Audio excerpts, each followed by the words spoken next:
We are talking of HR function today, and if you go by some data points, you will get to know that about 90% of the people either hate HR or they don't want to have any communication with HR at all.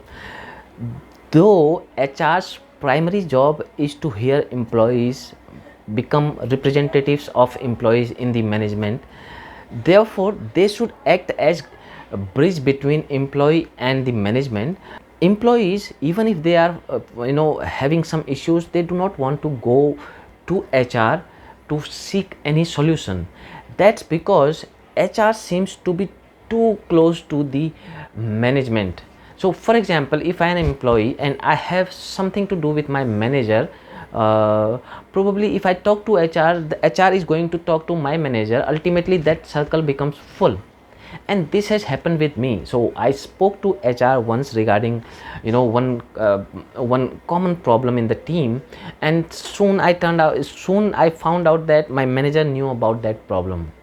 So when I was starting my career in initial 3-4 years of experience range, on a fine day HR called me in for a confidential discussion, and I had no clue about that. So that meeting call was itself scary.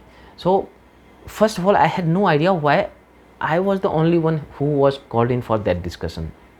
Second, HR never before had any communication with me. So the first reaction I had or thought I had was, am I being fired? Did I violate some company rules, policies? Why did they only call me, not anybody else? Though that engagement was well intentioned, they were doing some survey, checking up with people, but because they had no prior engagement with me ever before, so that wasn't a pleasant feeling for me. So I would rather not have any communication than being just interrupted on a fine day. On the second instance, when I had an exchange, so this was regarding our cab driver. One of our colleague fought with our cab driver, and he complained of that cab driver to the company and the HR. HR with the transport department acted unilaterally on cabby. I presented the cab driver's view. So what they told me is to mind my own business. So you know what that means really. On the third instance, this is my personal one, and probably many of you will relate if you are working in the IT industry and ever had an exchange with HR.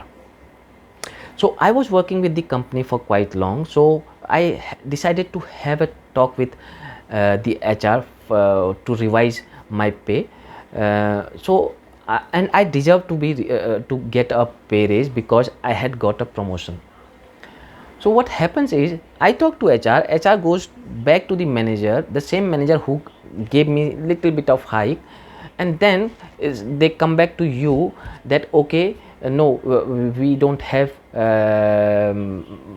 we can't give you hike at this moment, we'll see in the future. So that is kind of disappointing. Okay, so these are some of my encounters with HR in about 14-15 years of experience, and I think these are not enough for by any standard.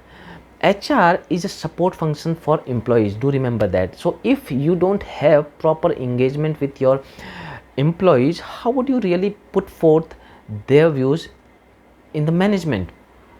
So if in 15 years I have had just 3-4 encounters with HR, think about others who are not very outspoken, are not really concerned of anything.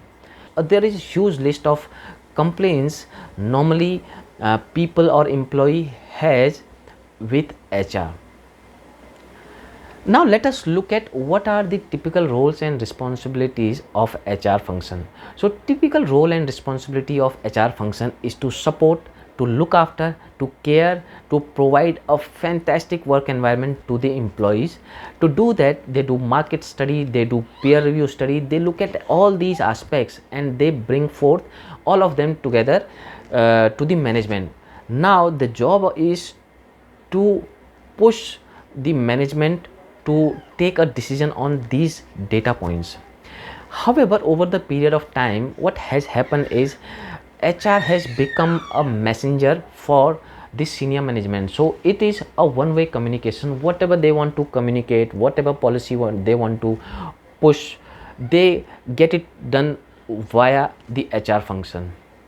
That's why this is the gap between employee and HR is widening, and HR are also to be blamed for that. Why? Because if you see, over last many decades, HR has been working in the same way. So they are working, their working style is old fashioned. We don't hear lot of visionaries coming out sharing lot of thoughts how they can transform the HR industry. We also don't see some disruptive ideas, for example, no framework which incorporates all contrarian views and gives the confidence to the employee that whatever they are talking to HR, that is going to be confidential. Nothing like that.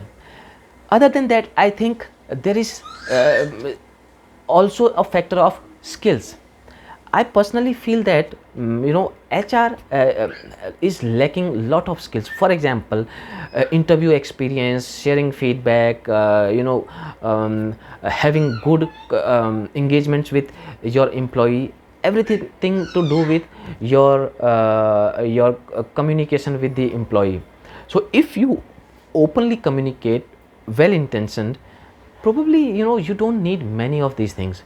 Probably because of these lack of skills and management perspective of the HR, they are not given the importance and the significance in the company. They are there, they hold key positions, but they don't hold the decision making power. That's why they become a tool for top management. What you, me, all of us observe in our daily interactions with the HR is they become unreachable, inaccessible, ignorant, and probably sometimes arrogant and rude also.